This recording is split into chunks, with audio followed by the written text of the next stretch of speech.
O ministro Alexandre de Moraes, do STF, autorizou nesta sexta-feira o desbloqueio dos perfis do youtuber Bruno Ayub, o Monark, nas redes sociais. Moraes, no entanto, decidiu manter a exclusão do conteúdo considerado ilícito. As contas do influenciador digital foram suspensas em junho de 2023, no âmbito do inquérito que investiga os atos de 8 de janeiro. Monark foi acusado de espalhar notícias falsas e discursos de ódio, atentando contra o STF e o TSE, o Tribunal Superior Eleitoral. Moraes alegou que, no atual momento da investigação, não há necessidade da manutenção dos bloqueios determinados nas redes sociais. Vocês vejam que o Moraes ele nunca dá o braço a torcer. Ele nunca fala assim, eu errei de ter feito isso. Não, é como se a suspensão de todos os perfis, etc., tivesse sido necessária até aqui. Mas nesse momento da investigação, chegamos ao momento em que não há mais necessidade de manter essa suspensão, não há risco mais para a investigação ou qualquer outra coisa que fique subentendida aí por essa frase. Aliás, a Cruzoé, a revista semanal publicada pelo Antagonista, foi a primeira vítima da série de censuras do Alexandre de Moraes, e quando ele derrubou a própria censura, pressionado pelo Celso de Mello, que emitiu uma nota dura contra censura, era o decano da corte, era o mais velho da corte naquela época, o Moraes não deu o braço a torcer. Ele falou que não era censura, porque a censura é prévia. Ele mandou tirar a reportagem do ar, uma reportagem verdadeira, com informações verdadeiras, simplesmente porque tinha uma informação inconveniente para o coleguinha dele, que abriu de ofício, sem pedido da Procuradoria-Geral da República, um inquérito, e entregou para ele ser o relator, sem sorteio também. Então, nunca dá o braço a torcer. E a gente já vai ver por que ele está recuando nesse momento, mesmo nessas condições. O ministro do Supremo também estabeleceu uma multa de R$20 mil em caso de novas publicações, com promoção, replicação ou compartilhamento, com conteúdo que possa caracterizar grave e ilícita desinformação e discursos de ódio, seja lá o que isso for. Quer dizer, quem é que conceitua isso no Brasil? Tem lei para conceituar isso? Tem lei prevendo desinformação e discurso de ódio como crime que gera como punição a suspensão dos perfis em rede social? Não tem. E aí o Moraes escreve lá, não, pode... Como é que ele falou? Para evitar, né? Não, multa se ele fizer publicações que possam caracterizar e grave, ilícita desinformação e discursos de ódio. Quer dizer, funciona como uma intimidação. O sujeito pensa 10 vezes antes de fazer uma crítica, porque senão ele pode incorrer naquilo que um ministro do STF, sem base legal, interpreta como tal. A gente separou aqui 8 prints da análise que o ex-procurador e deputado federal cassado Deltan Dallagnol fez sobre esse caso no X. É interessante, então a gente vai colocar aqui um por um na tela. Vamos lá. Análise jurídica da liberação das contas de Monark por Moraes depois de quase 2 anos. 1. Moraes mandou bloquear as redes de Monark com base em informações da AEED/TSE, que é aquele departamento de combate à desinformação, né, supostamente, alegadamente. A mesma, ou seja, aquele departamento, né, é o mesmo do escândalo da Vaza Toga. Vaza Toga foi o nome que eu dei para esse escândalo e que foi aqui a nossa marca na cobertura dele no portal O Antagonista. Aqui já há uma ilegalidade, pois a AEED não tem legitimidade legal para peticionar perante o STF. Moraes instrumentalizou a AEED para usá-la como uma espécie de PGR, Procuradoria-Geral da República, pessoal contra seus adversários. Mantém isso aí na tela, produção. Porque lembra do escândalo da Vaza Toga, em que o Moraes ele mudava de capa, eu até brinquei aqui com a caneca, mudando de lado a caneca, de ministro do TSE, na verdade presidente, que ele tinha sido, para ministro do STF. E ele não fazia a publicação do ofício de um pedido como ministro do STF para o departamento do TSE que estava submetido à presidência do próprio Moraes, porque ele dizia que ele seria esquizofrênico de pedir para ele próprio. É como se as instituições fossem dele, como se ele não precisasse deixar registrado. Se ele ocupa 2 cargos, então ele não pode oficiar, porque é ele mesmo, então ele faz o que ele quer, faz pelo WhatsApp, manda o assessor falar com outro. Se não tiver prova, usa criatividade, dizia um assessor que estava falando com o chefe desse departamento aí, o AED, e esse foi o escândalo da Vaza Talk, foram as mensagens de um assessor no STF para o assessor no TSE e vice-versa. Então é só para contextualizar. Vamos para o próximo item. 2. Na decisão que ordenou o bloqueio, Moraes não cita um único artigo da lei, nem aponta quais crimes teriam sido cometidos por Monark.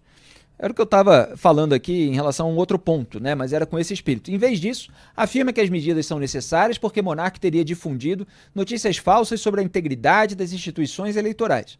No entanto, espalhar notícias falsas, fake news ou desinformação não é crime no Brasil. Não há sequer uma definição ou conceito legal para esses termos na legislação brasileira, como eu vinha apontando.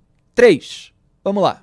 Moraes determinou o bloqueio de todas as contas de Monark, o que é ilegal. A legislação brasileira não autoriza o bloqueio de contas inteiras, apenas de posts considerados ilícitos, justamente para preservar a liberdade de expressão e impedir a censura, artigo 19 do Marco Civil da Internet. E eu registro aqui para quem ainda não entendeu. O Moraes tinha suspendido tudo.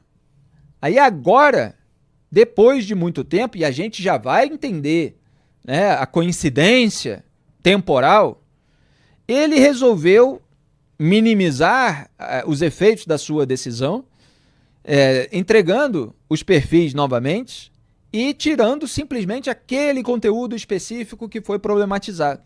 Ora, se era para algo ser suspenso, no máximo, e claro que pelo devido processo legal, era uma postagem específica, não os perfis todos, né? Um perfil inteiro já é uma censura, que dirá perfis de várias redes sociais. Vamos voltar para o próximo item. 4. Ao derrubar todas as contas de Monark, um youtuber e influenciador, Moraes promoveu o assassinato da persona digital de Monark, que perdeu seu meio de vida e subsistência, sendo praticamente obliterado das redes por mais de um ano. Isso configura violação ao direito constitucional ao trabalho e a proibição de penhora dos instrumentos de trabalho.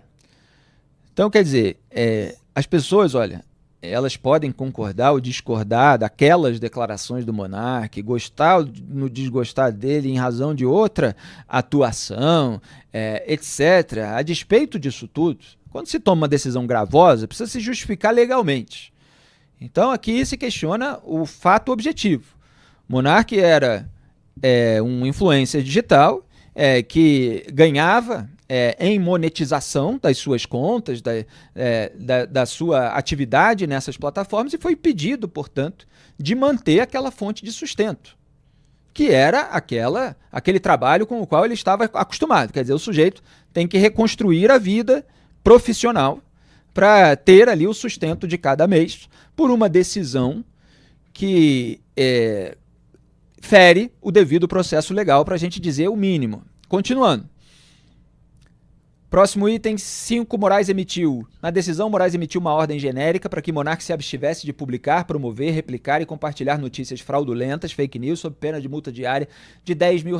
Ou seja, o ministro proibiu Monark de fazer algo que não é crime e ainda impôs multas por algo que não é ilícito, violando o princípio da legalidade. Artigo 5º, 2, CF. Vamos lá. 6. Desde agosto de 23 até agora, Monark não foi denunciado pela PGR. A Procuradoria-Geral da República está sob o comando do Paulo Gonet, vamos lembrar, que é a titular da ação penal no STF, o que comprova não apenas que Monark não cometeu crimes, mas também que não há provas contra ele. Se houvesse, a PGR já o teria denunciado. Além disso, Monark nem sequer tem foro privilegiado para ser julgado perante o Supremo. Próximo. 7. Temos, portanto, a situação de um cidadão brasileiro censurado, silenciado, multado e punido por algo que não é crime, submetido a diversas medidas cautelares sem jamais ter sido denunciado. Isso evidencia uma perseguição política, além da ilegalidade das medidas impostas contra ele. O fato de a investigação ainda estar em curso sem denúncia por todo esse tempo já configura um constrangimento ilegal, pois uma investigação deve resultar em denúncia ou ser arquivada. Inclusive, ministros do Supremo Tribunal Federal viviam atacando a Lava Jato por prisões preventivas alongadas, e agora a gente vê prisão preventiva decretada por ministro do STF.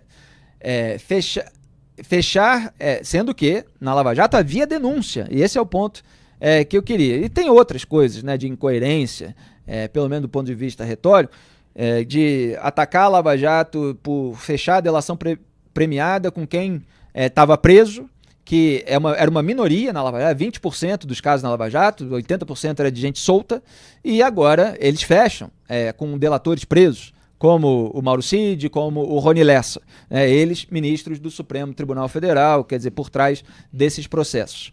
E eu fiquei aqui de frisar, de enfatizar qual é a coincidência entre esses recuos do Alexandre de Moraes e aquilo que está acontecendo nesse momento. E eu vou entrar nesse assunto, mas primeiro eu preciso citar outro recuo do Alexandre de Moraes, para vocês verem que não foi apenas um. Ele realmente está decidido a dar algumas aliviadas nesse momento. Por que será? Mas calma, vamos aqui trazer todos esses elementos. Então o Moraes, ele liberou agora há pouco as redes sociais do primo do Carlos Bolsonaro, Carluxo, o Léo Índio, que é o primo aí do filho do Jair Bolsonaro.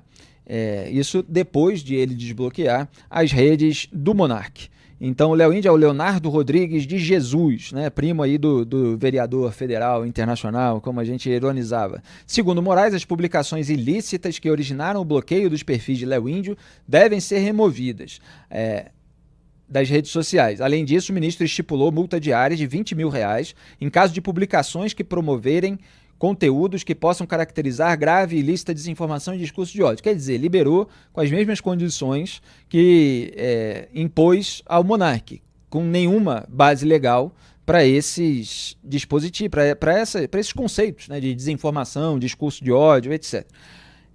As contas... Bom, não, aqui tem o histórico aí da decisão do Monark que a gente já deu.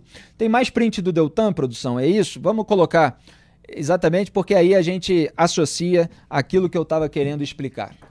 8. Curiosamente, Moraes determinou o desbloqueio das redes de Monark e, como a gente acabou de ver, do Léo Índio também, pouco antes, esse que é o elemento importante, da visita ao Brasil da Relatoria Especial para a Liberdade de Expressão da Comissão Interamericana de Direitos Humanos, a CIDH, que ocorrerá entre os dias 9 e 14 de fevereiro. O relator, Pedro Vaca Villarreal, virá ao Brasil após diversas denúncias feitas pela direita sobre os abusos de Moraes e depois da posse de Trump nos Estados Unidos, que iniciou uma guerra contra a censura. Moraes está com medo? Duda Teixeira, Moraes acusou o golpe, naquele velho sentido de passar um recibo. Nós aqui estamos totalmente por dentro, tá? Só para avisar ao nosso público, dessa visita da Relatoria Especial, da turma ligada à CIDH, da turma que está interessada em saber o que está acontecendo sobre o cerceamento à liberdade de expressão no Brasil. Nós vamos contribuir com esses visitantes, nós vamos fornecer informações sobre aquilo que acontece desde o começo. Nós estamos bastante cientes daquilo que vem por aí. E parece que lá no STF soou algum tipo de alarme. Não sei se teve aviso lá do Rodrigo Mudrovich, o advogado do Gilmar, que ele conseguiu emplacar lá na Corte Internacional de Direitos Humanos, graças a Jair Bolsonaro, mais uma tabelinha com o sistema. O Bolsonaro indicou o advogado do Gilmar lá para o grupo da CIDH. Se alguém soprou lá no ouvido dos ministros do STF que, olha, é melhor dar uma aliviada aí, porque vai vir uma patrulha internacional, isso pode pegar mal, e o Moraes tirou o pé. Duda Teixeira. Bom, a Comissão Interamericana de Direitos Humanos, ela tem, é quase que um tribunal, fica em São José da Costa Rica, que pode ser usado como um último recurso, né? Então, se você, de repente, no seu país, é prejudicado pelo sistema judiciário, recorre em todas as instâncias e ainda assim achou que foi prejudicado, você pode acionar esse tribunal que fica lá fora e está ligado à Organização Estadual, à Organização dos Estados Americanos, a OEA. Agora, como esses casos todos, eles começam e terminam no STF, então não há mais a quem recorrer e aí é meio que natural que se começou então a pedir essa ajuda lá da CIDH. E quando a CIDH manda um relator para um país, é porque realmente a coisa começou a complicar, os casos começaram a se acumular e aí você manda um relator para averiguar o que está acontecendo e que bom que tomaram essa decisão aqui no Brasil. Agora, falando do caso do monarca, né? Qual que foi o pecado do monarca? Ele deu as opiniões dele. E a gente está num Brasil, numa democracia, em que as pessoas podem emitir opiniões, né? E olha... Mesmo que eventualmente sejam idiotas. Idiotas, de má qualidade, mas ninguém deve ficar julgando se a opinião dos outros é de boa ou má qualidade. É claro, a gente como jornalista sim, mas não cabe à justiça, né, fazer esse tipo de edição do debate público. De edição do debate público. Então, quando o Deltan fala que foi perseguição política, foi mesmo, porque o monarca não cometeu crime nenhum, né? Isso não aparece na ordem do Moraes para bloquear as contas do monarca e não aparece agora, né? Em momento algum se diz qual crime ele cometeu. Essa história de citação ao ódio, de fake news, desinformação, isso não é crime no Brasil. O Deltan sabe do que está falando. É perseguição política e é censura, né? Quando você derruba o perfil de uma pessoa, você não permite que ela se expresse. E isso é censura prévia. E censura prévia está proibida na Constituição brasileira, né? Então, quando o Moraes toma essa atitude que bloqueia todas as contas do monarca, ele está fazendo censura prévia. O que o Marco Civil da internet permite que aconteça é você tirar alguns conteúdos específicos, né? Se você tem, de repente, algum crime ali, você tem um motivo para pegar e pedir a retirada de alguns conteúdos, mas nunca você tirar o perfil inteiro de uma pessoa. Parece coisa mesmo da ditadura militar, né? Censura prévia. Isso acontecia muito no Brasil nos anos 70. E também essa ideia de você o único recurso do cara é as redes sociais, né? O monarca era um influenciador, esse era o trabalho dele. E aí você pega e anula qualquer chance dele ter alguma renda. A ditadura militar, ela colocava multas pesadíssimas em alguns veículos para inviabilizar a continuação desses veículos de imprensa, muitas vezes de imprensa até meio clandestina, né? Mas o objetivo era acabar com a chance do sujeito de se expressar e foi isso que o Moraes fez com o monarca. Tem mais print aí do Deltan, produção? Tá, a gente vai mostrar no próximo bloco. Eu só queria acrescentar, complementar, que o Moraes ele inventou a censura cautelar. É bastante curioso, né? A censura virou medida cautelar. Peraí, tô na dúvida aqui. Vamos suspender tudo e vamos deixar um tempo aí, a investigação vai, anda, etc. É a mesma coisa que aconteceu com a Cruzoé, mandou tirar do ar. Depois vamos checar aí se tem verdade, se não tem na matéria. Enquanto isso, fica fora. Duda Teixeira, eu estendo um pouquinho aqui esse tema, porque a minha indignação ela continua. Vai chegar aí a relatoria especial ligada à Corte Internacional de Direitos Humanos e está chegando uma patrulha internacional, soou o alarme, vão olhar o que a Suprema Corte Brasileira está fazendo e existe uma certa ascendência ali da CIDH para reagir àquilo que uma Suprema Corte faz. Mesmo que possa haver todo um corporativismo e a República aqui possa se unir contra decisões internacionais, mas é um órgão ao qual se pode recorrer. Então, está chegando aí o pessoal que vai fiscalizar, peraí, vamos desfazer, vamos, como é que se diz? Passar um vernizinho, uma maquiagem, vamos passar uma maquiagem naquilo que a gente estava fazendo antes e tal. É essa postura que o Alexandre de Moraes parece estar tendo. É evidente que ele cometeu diversos abusos em nome da salvação da democracia, em nome da civilização, né? Porque ele fala assim que o Barroso falou outro dia, né, que precisamos civilizar o país, a sociedade. São mentes iluminadas que estão tomando decisões que fogem à sua alçada e às suas atribuições, porque elas estão num pedestal. E tem gente que ajudou a colocar todas essas pessoas no pedestal aí em emissoras amigas do regime de turno, né? Gente que dá essa pompa toda. Olha, não teve golpe de Estado porque não houve adesão do comandante do Exército, do comandante da Aeronáutica.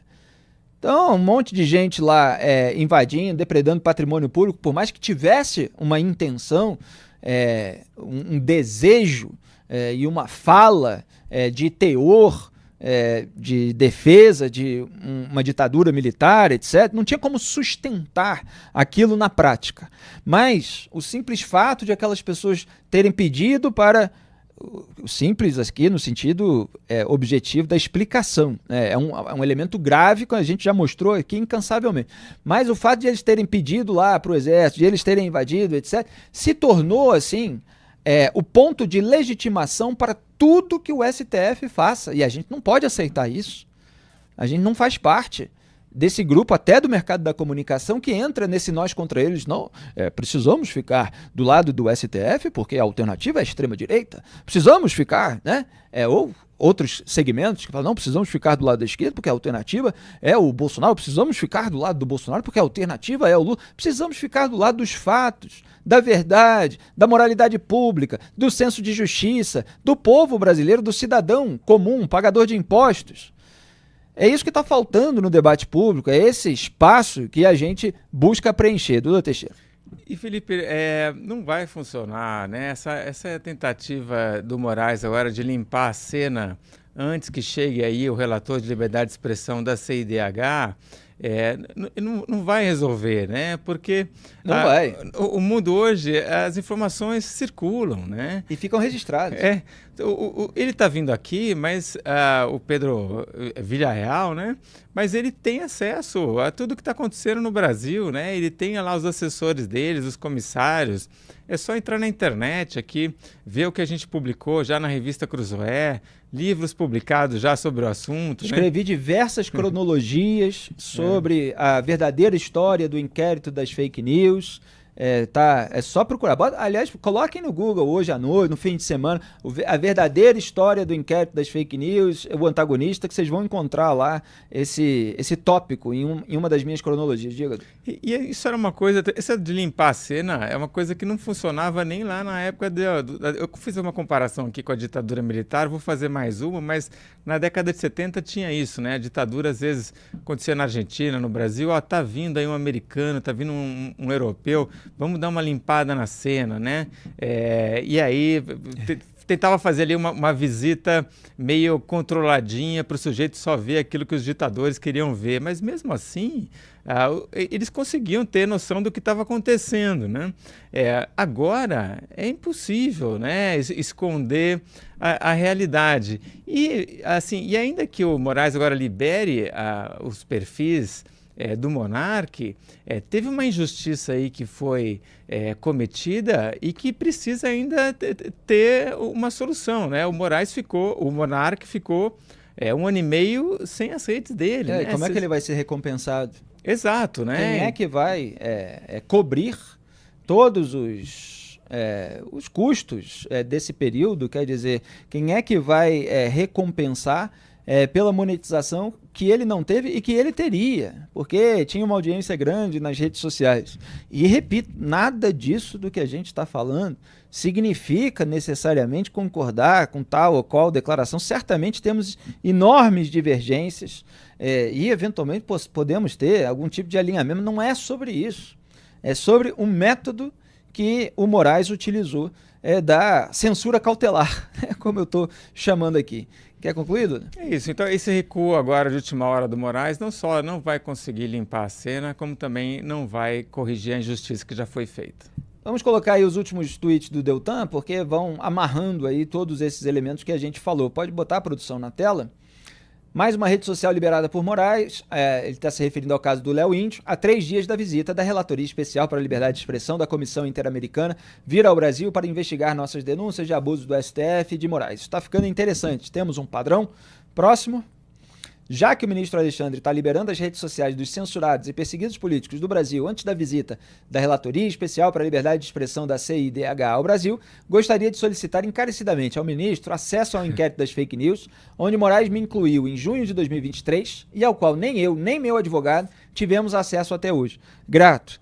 Outro elemento que se repete aí em determinados processos de Moraes não abrir para a defesa das pessoas que foram citadas, para os seus advogados. E Deltan continua, já temos a terceira notícia do dia de rede social de censurados e perseguidos políticos liberada por Moraes há 3 dias da visita da CIDH, etc. Já dá para dizer com certeza que é medo do que a CIDH vai descobrir por aqui. Aliás, qual é mesmo a terceira produção? Eu tinha visto aqui, já me fugiu. De réus do 8/1. Foi uma presa, foi uma mulher presa pelo 8/1. Ela já teve as suas redes liberadas também. Então é uma mulher presa do 8/1, o Monark e o Léo Índio. Tudo isso há 3 dias da visita internacional.